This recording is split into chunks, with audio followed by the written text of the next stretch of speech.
But right now, the games that are at question, the games that everyone are kind of not necessarily complaining about, but there's definitely a growing group of viewers who are saying these games have overstayed their welcome. They're way too long and you need to play new stuff. We're talking about Clair Obscur and we're talking about Blueprints, okay? Really, the question here, I feel, is not are these games good? They are. They're outstanding games. Clair Obscur is arguably one of the best RPGs I've ever played in my life. It to me, it's standing with as good of games as like Final Fantasy X, Lost Odyssey, those kind of games. Blue Dragon that I played back in the day and really loved. Like it's that good. In fact, as a modern game, visually it's amazing. The gameplay elements are great. The story's getting more interesting. I actually don't have a complaint about Clair Obscur at all. I really love the game. Okay. Blueprints is the best puzzle game I've ever played in my life. And I don't say that with any exaggeration or coming quickly to the conclusion. I'm not a big puzzle guy, but when I play a puzzle game, usually it's few and far between. Blueprints is super good. I'm blown away with how much fun the game is when you get into its mysteries, when you get into the story. It's just really, really riveting. Okay? So I'm having a great time with both games. But every time that I play them, I get complaints. I get a dip in viewership on the streams. The videos on YouTube take days and days to even get any real views. And now the sad fact is both of these playthroughs, after 30 plus hours of playing them, are now sadly getting way less support. This week, I did 2 streams of Clair Obscur, one of which we did well, and the other, which was yesterday, was my lowest supported stream of the year, and actually my lowest supported stream since I played Like a Dragon Infinite Wealth a year and a half ago. We didn't even raise $40 on yesterday's Clair Obscur stream. Okay? Blueprints. Sadly, again, a game that was doing really good when it first came out. Then I said, well, new games are coming out. We have to put it to a night stream. And immediately I got big pushback. People saying, man, you really shouldn't have pushed that to a night stream because we can't really attend the night streams. We want to support it, but it has to be a day stream. So I brought it back to day streams and then it started getting support again. I was like, ooh. But now all of a sudden, last stream, a couple days ago, we didn't hit the support goal. Did it do poorly? By no means. We raised over $100 and I was okay with that. But the point I'm making is you can see there is fatigue for these lengthy games, okay? As a variety creator, I face a dilemma. When a lengthy game comes out, the first dilemma I face is, do I even play it? Because I know that attention on the internet, particularly on streams for games, is kind of short-lived unless it's a super duper hyped game, right? If a new FromSoft game that's not a co-op drop-in, drop-out game like Night Rain's going to be, but a new Dark Souls, a new Elden Ring, or the Elden Ring DLC last year, right? Those games, even though they're lengthy, seem to get a lot of attention all the way through, okay? Big, hyped games. If a new GTA dropped tomorrow, GTA 6, I feel like I'd get attention the entire playthrough, okay? But outside of these exceptions, all right, it seems like it's very hard to maintain attention for anything that's being played more than a couple of weeks, all right? Even Doom, The Dark Ages, a game that was only around 20, 25 hours long, that was hard to maintain attention on, and I played the living crap out of it in the first week. I beat Doom, The Dark Ages within 8 days of its release. Or is it 9? I think it was 9 days of its release. But even then, people said, oh, that was too long, and, it was boring, okay? Now, here's an example. King Ferb says, well, Suikoden did well. You're right. And I think the reason Suikoden did well is 2 factors. Factor number 1, that was the longest game I had played in a very long time. We had actually been playing a lot of shorter games, indie games, right? Suikoden was kind of like, oh, a throwback. Phil hasn't done an RPG in a while. This is cool. It's refreshing to see him go back to that formula that he likes a lot. Suikoden also was a game from my youth, so I knew a lot about it, and you could see how much I was genuinely enjoying every moment I was playing it because I was reliving these awesome moments from the original playthrough. And this was a game that there was buy-in. I told everyone, as long as we kept getting support for the playthrough, I would continue to play it as a daytime stream all the way through. And it happened. People literally supported the entire playthrough. And to which I agreed, hey, this summer, let's actually do a playthrough of Suikoden 2, which is also in that collection. And people are like, yeah, we can't wait for that. Okay? So I think that was kind of an exception. But I think what's happened now is after Suikoden 1 ended, then we had another lengthy game, then another lengthy game, now another lengthy game. And now it's like, oh man, now Phil's inundated with a bunch of lengthy games again. And we were liking the fact that he was playing more short-term, fast-paced indie-style games and action-based games, multiplayer games. Now he seems like he's getting back into that formula of everything takes 2 months to beat. And this is a problem because as a variety creator, all right, the dilemma I face is, do I even bother playing these lengthy games? Because if I don't, case in point, Metaphor, I get nothing but flack for it. Phil, how dare you skip Metaphor? Aren't you aware it's like the best game of 2024? You really missed out on a gem. No, I know. I played 12 hours of it. I played 12 hours of Metaphor and I loved every moment of it and I very much wanted to play it, but no one showed up. By the end of the 12-hour demo, people were not on the stream anymore and I was making nothing.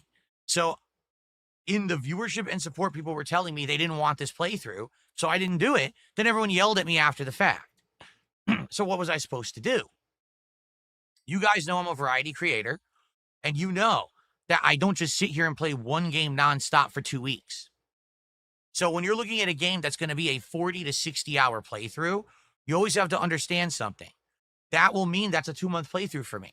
And there's not much I can do about it, because if I did sit here and played the same game for 2 weeks, attendance, engagement, and support would plummet because I'm a variety creator. I'm not just Mr. RPG, Mr. FPS, Mr. Fighting Game, Mr. FromSoft. I'm the jack of all trades and the master of none. So because of that, I have to juggle, right? And to be honest, that's why I've had the longevity that I've had. That's why the guy who started videos back in 2008 is still able to make a living making similar videos in 2025 because I have kept the variety going, right? Right now, I'm doing a podcast. Then we're doing Blueprints. Tonight, we're doing Minecraft. Tomorrow, we're going to do Clair Obscur and Night Rain.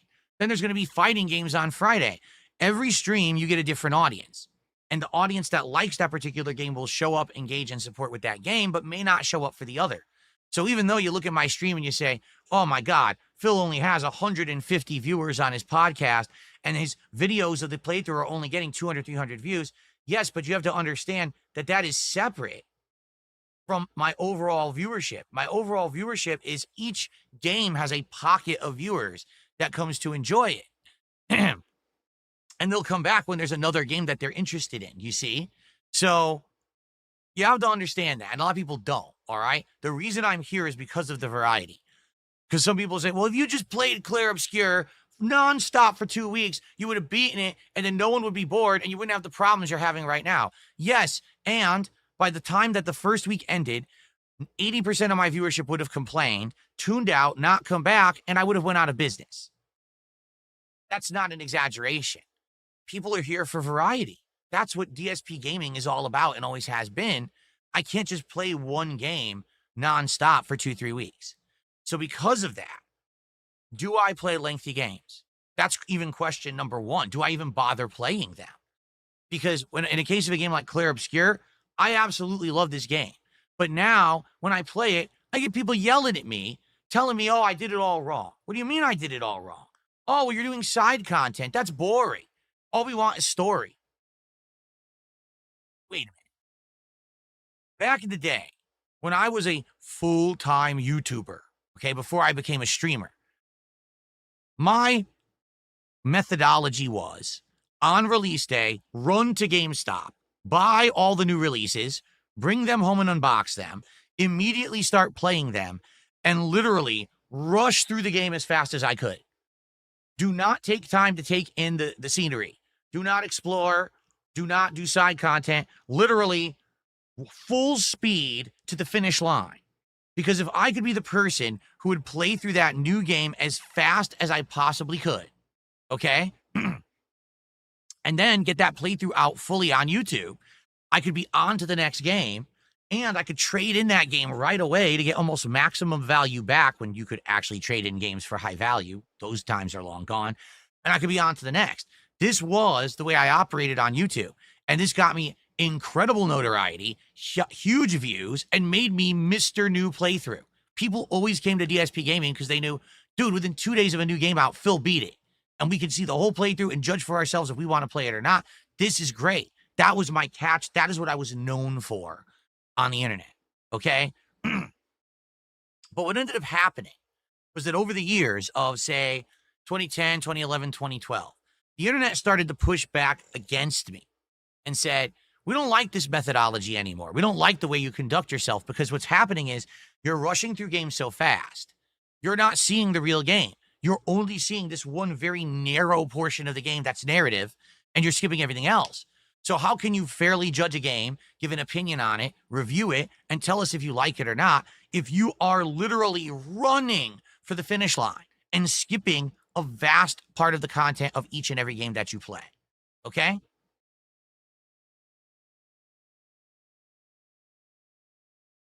So in regards to that methodology, I changed it. Over the years, I evolved, particularly when I became a streamer in 2017. I said, well, if we're going to do these live streams and they're interactive, then it's okay if I take my time. Because if I take my time, we can enjoy the game and react to it together. We can have conversation about it live. It's more of a social aspect rather than me just sitting here playing the game offline for myself. So let's do that. And we did. And my playthroughs became more lengthy, more drawn out, seeing more side content. I replayed old games that I had rushed through previously, this time doing more full and complex playthroughs that I really enjoy. And so everything changed for the better. But now what's happened is culture has changed. Everyone wants instant gratification. Everyone wants everything right away without having to wait a long time for it. And people want to talk about a game for literally 3 days and then move on to the next. Clear Obscure was hot for a week, but if you didn't know all about it in the first week, no one cares about it week 2. But wait a minute, it's a 60-hour game. How could I ever get through the whole game in a week? Too bad, we're on to the next already. That's how gaming is now. That's not how it used to be, but that's just how it is. So now, when a lengthy game comes out, and I'm thinking to myself, well, everyone's telling me to play it. Everyone says I don't skip it because it's going to be the biggest game ever. All right, I'll try it. And then I play it at my own pace. We're enjoying it. Oh, you're doing it wrong. What do you mean? Well, everyone else already beat it. I've only played it for a week. Yeah, it's already done. Everyone did 60 hours in it. They're done. What do you mean? You know? So, in regards to Clair Obscur, here's what's going on. As you play through the game, incrementally, the character who serves as your vehicle for the game, Esquier, you ride him and he's fast travel basically because he goes over the overworld map. You don't have to fight when you're on his back. He at first can only go over the ground. Then after a while, he can break crystals to go to new areas. Then he can swim. Then he can start to swim through coral. Eventually, he's going to be able to dive and jump and fly and do all this other stuff. Each time that you get to a milestone in the story, he gains a new ability, and then all this new content opens up in the game. So each and every time that this has happened, I explore the map and I do content. There's an optional dungeon over here, an optional super boss over here. Now, normally in the game, you wouldn't be able to do all the content because it's tough. For example, there's super dungeons that have opened up that I walked into them level 30 and the enemies are level 70. Whoa. Well, you shouldn't be able to beat that, but I can. Why can you beat it? Well, let's see. Because, FYI, I've played turn-based RPGs my whole life, so I'm good at them. And I played fighting games. So why does that factor in? Because in fighting games, you need incredibly good hand-eye coordination. You need to be able to do timed button presses and joystick taps in order to counter what your opponent is coming at you with. So how does that factor into Clair Obscur? Well, the combat system has a parry system. If you're playing this game and you run into something that's really tough, as long as you can read its attacks and parry by pressing a button when it hits you, you can literally absorb all its damage and then turn it back against it with a counterattack. Essentially, if you're good at parrying, you're invincible in Clair Obscur. No kidding. It's just true. You will actually beat pretty much everything in the game if you're good at parrying. So I go into a level 70 dungeon at level 30, and I start winning. And people are like, that doesn't make any sense. Literally no other person who played this game walked into this dungeon at your level and was able to complete it. Well, I can, because I'm different. Do you remember when I played Elden Ring and we finally walked into the open world map for the first time? And right there in front of you is that knight on the horse with a big ass weapon. And everyone said, "Law, we'll take him on," and got completely trounced by him and said, "Fuck this, we'll go back later." I said, "No, I'm going to beat that guy right now." And it took me like an hour and a half, but I did it. On that very first stream of Elden Ring, I persevered. I learned the pattern. I beat that knight. And that was an incredible challenge, but that was an awesome way to open up that challenging playthrough to show that I had the skill level to overcome. That's exactly how I'm playing Clair Obscur, okay? In Clair Obscur, when this side content is opening up, and most people say, fuck it, it's too hard, I'll come back later. I was like, nope, I'm going to challenge myself. I'm going to see if I can do it. And I've been able to do it all. I think there's only literally one super boss and one other area that it was just so instant death, and the health pools were too big. There was no way I was going to be able to beat them. So I said, all right, I'll come back to those later. But for the most part, I've done everything else. Okay? People are telling me I did it wrong. Well, now because you did that, you're over leveled. Well, wait a minute. If I skipped all the side content and I only did the main story, then you would have complained that I missed all the side content of the game and I rushed through it. Hence, I don't really know I don't have a good idea of the game, and the playthrough sucked because I just rushed and I didn't take my time. Like you guys told me back in the day, and everyone said that those playthroughs sucked, right? So I changed myself in the last 15 years to be a different kind of creator per your feedback. Now all of a sudden that's wrong. I should have just turboed through this game apparently. Okay? So I'm not sure exactly what I'm supposed to do, because every time it seems I play something, I'm somehow doing it wrong. Even when I'm listening to direct feedback, I'm somehow doing it wrong. I don't get it, okay? Now, in the case of Clair Obscur, if you believe that doing the side content actually ruins the game, you have the right to that opinion, but you should take that opinion and you should direct it towards the parties who are culpable for that, the game devs. If the side content of the game is actually not meant to be played, then go complain to them and say, why is it in there? Right? If by doing the side content, I become so overleveled that nothing in the game will be fun anymore, then why are you complaining to me? Does it make any sense? Does it? I'm just playing the game that was presented to me. I'm playing the parts that open up in the story as I approach them. Hell, that super dungeon was actually right there in line with the story. It wasn't even like, oh, I went out of my way to go find it. It was literally right there. Now, it showed danger red, but it was right in front of me. Let me give it a shot. Oh, look, I just beat it. And now I'm over leveled. Well, how is that my fault? Because I'm too good at the game? Literally what you're saying is, because I'm so good at the game, the playthrough sucks. That's exactly what you're saying. I'm so good at Clair Obscur, my playthrough's bad because nothing's beating me. That's really what you're saying. It's, if you had played the game and you were finding all this trouble and adversity and you were raging and basically you were, sucking at the game, then we could make more memes, right? Then we could do clips and we could put them on X and on TikTok and on Reddit, and we could have millions of views making fun of how bad you are at the game. But you're not doing that, so your playthrough sucks. Fuck you. Yes, every one of you out there, fuck you. Anyone who says this kind of dumb shit, go fuck yourself. You're a fucking waste of my time, and you're a waste of life if that's all you think. Because Darkseid feels good at something, his playthrough sucks. No, you're a loser. If all you care about is toxicity and failure, and all you want to do is bring someone down because they're good at something, you're the fucking problem. Not me. My playthrough doesn't suck. My playthrough is one of the best playthroughs of Clair Obscur because I'm showing you that anyone who has skill can actually beat any portion of this game at any time. All you need to do is time the parries. Tell me another fucking content creator who's made a playthrough like that of that game. Name one singular one. I'd love to hear it. So because I'm doing something differently, better than everyone else, and you can't make fun of me for it, you're mad. Oh, too fucking bad. Go fucking jump off a cliff. Because that's about the value that you have if that's the kind of person you want to be. You're a toxic individual on the internet who only cares when someone's in suffering and misery. That's fucked up. Seriously, what is wrong with you if that's your mentality?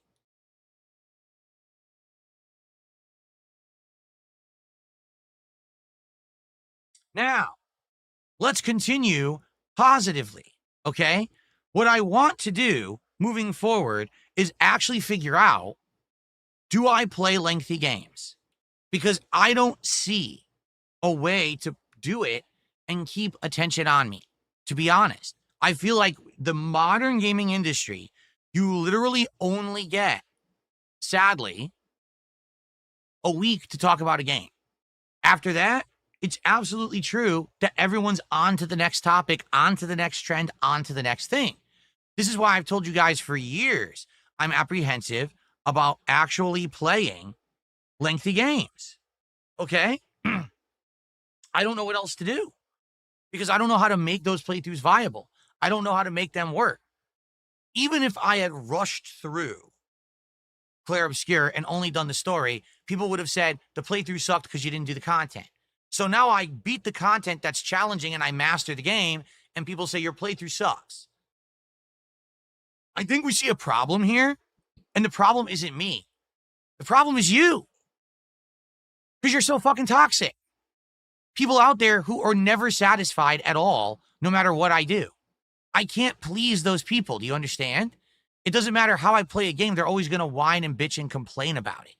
So instead of focusing on this giant crowd of losers on the internet who all they want to do is be toxic, I need to hone in on the factors that make people who actually like my content come by and engage and support with it.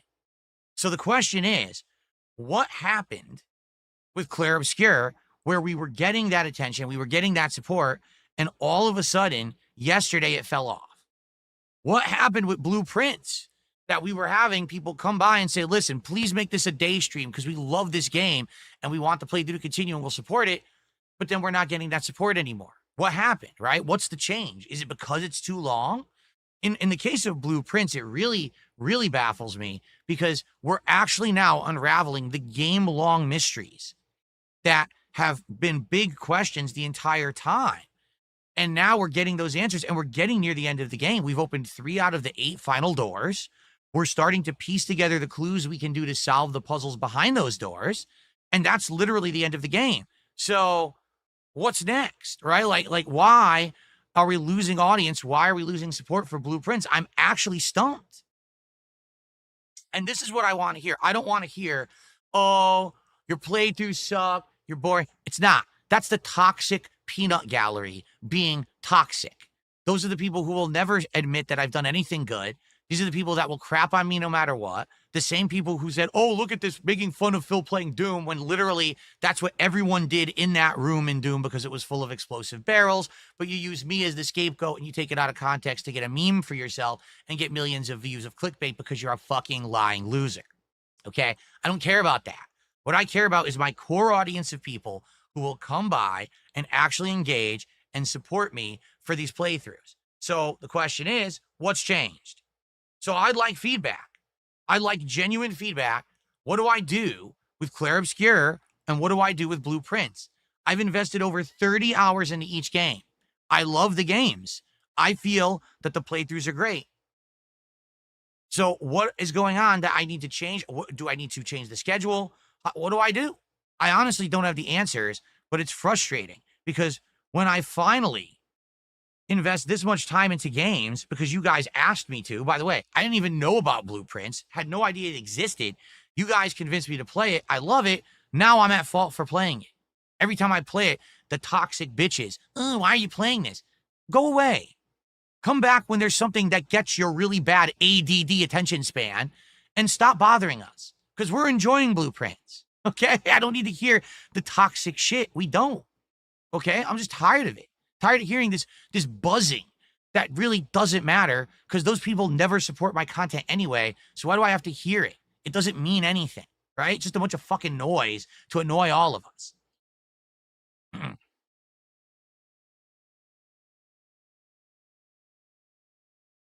Okay. So let's see what people have to say. We're going to do some shout outs here.